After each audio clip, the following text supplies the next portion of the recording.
When I'm in centering prayer, the first thing I do is I settle my body. I get still and I get quiet.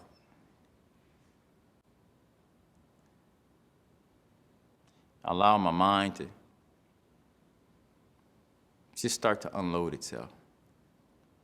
And I don't pay attention too much of how it's unloading or what it's unloading. I just know that it is. When I meditate, I feel vibes through my body. I feel energy through my body. I feel calmness through my body. And I just let it work through me. That's what happens in the silence. I learn how to be calm. It's like you get a different experience every time. At a moment, I can be just clear, meditating, just not thinking of anything, and just feeling good, just, not thinking about nothing, no pressure, no nothing. Being close to God, and other times I can't focus. My first experience doing centering prayer was not the greatest. I did initially, I tried it for a few weeks, and I wanted to quit. I just didn't understand it. When I reflect back on it now, it's probably because I didn't like the way I felt.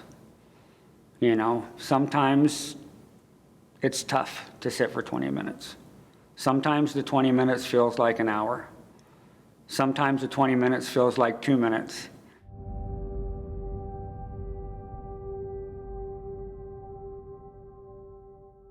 When I'm in the stillness, what transpires is something that verbally can't fully be communicated, but on an experiential level, what I can say is that the inside comes out. And that inside part is the side part that we hold so sheltered and guarded. And we're afraid and we're angry and we're lustful and we're greedy. That's the inside part. But it's like the quiet loosens the chains.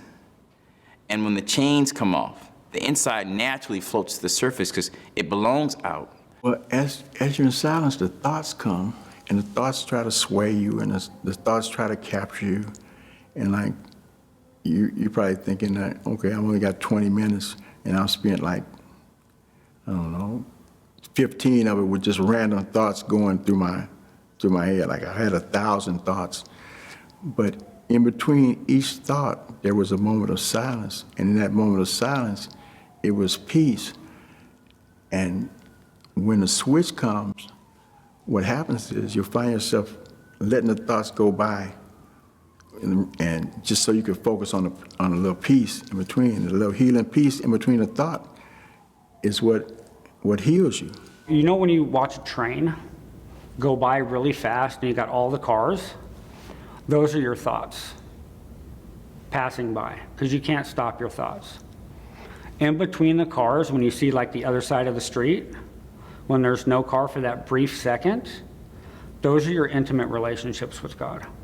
When you don't latch on to a thought and you just sit with your feelings. When we're quiet, all the devices of life that keep those chains around our ego, that noise keeps us on the inside.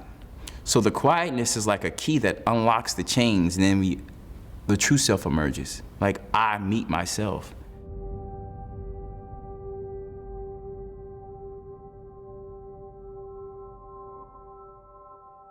There's an experience they call of being a witness. And so you have this narrative that goes on in your mind. You're so attached to it, or I'm so attached to it for most of my life that that's who I am. And you work with what you got, you make the most of it. But then when somebody introduces you to an experience of being able to be a third party watching this narrative go on that you believed was you, and you realize that, man, that's really judgmental. All of these thoughts, it's judgmental and it's not fair most of the time, right?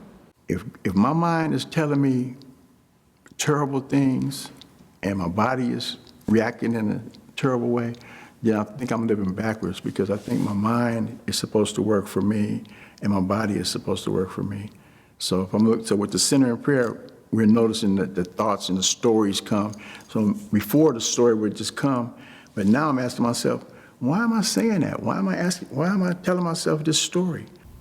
You start having more power in your own life to not let life affect you and pull you and push you. And you're able to make more of a, I want to say, a conscious choice of how you react and respond to different things. In other words, matter of fact, you're not really reacting anymore. Before, life was just a reaction. Something happens, bam, I react. But now it's like, take a breath, and then I can consider a response. And a response might be better for what's going on and harmonizing the world. Learning how to sit still with yourself and learning how to sit with the pain, the gut pain, that was so liberating, because once I learned how to sit with my pain, my anger, my bitterness, my anxieties, my depression, I learned how to deal with my thoughts, because I get trapped. Once I get trapped in my emotions and I'm not careful, my thoughts run wild. My thoughts will tell me all kind of crazy things about life, about what someone did, about the past, about me wanting revenge, about what I need to do to make things right. And that's what's so liberating about centering prayer and learning how to sit still with yourself, is that you have a space now where you could look at your thoughts and say, what the fuck am I thinking? What the fuck is that? Nah, that's not right. And it leads you to better decisions.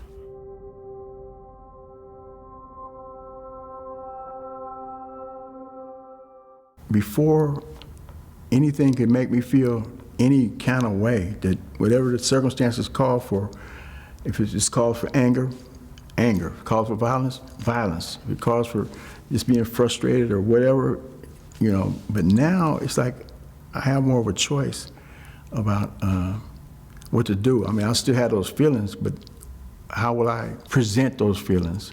Even though I'm feeling frustrated, I can still smile. Even though I feel like I don't matter, I can still maybe make others people feel like they matter. It's a process about self-love. You can't just wake up one day and say, hey, I love myself today, and you love yourself. It doesn't work like that. It works through small victories every day, a good deed you've done, an accomplishment. It works by surrounding yourself with positive people, friends who really love you, who truly give you good affirmations about yourself, and you know it's genuine, so you believe them. That's how it works. And then you tell yourself, you know what, I am okay. When I make mistakes, you know what, it's just a mistake. I don't beat myself up like how I used to beat myself up, because I know, you know what, I'm human. And I know that because of all these little victories that I've done throughout my life. I could point back to it and say, wow, nah, I'm okay. I don't want to be like a robot, but, you know, I don't want, you know, like some people will say, man, nothing excites you, nothing makes you mad, nothing. Well, yeah, it does, but I'm just not responding in that condition, regular way that's expected of a person. You know, you have to, I realize, you know what, you really don't have to be mad. You don't have to be sad. You know, I mean, that's the normal reaction, but you get a chance to choose your own reaction. And the more, I want to say power, I don't want to use like power as power, but the more power that I get for that, I can choose to not be overwhelmed by grief and turmoil and just be at peace with myself and who I am as a person, as a child of God.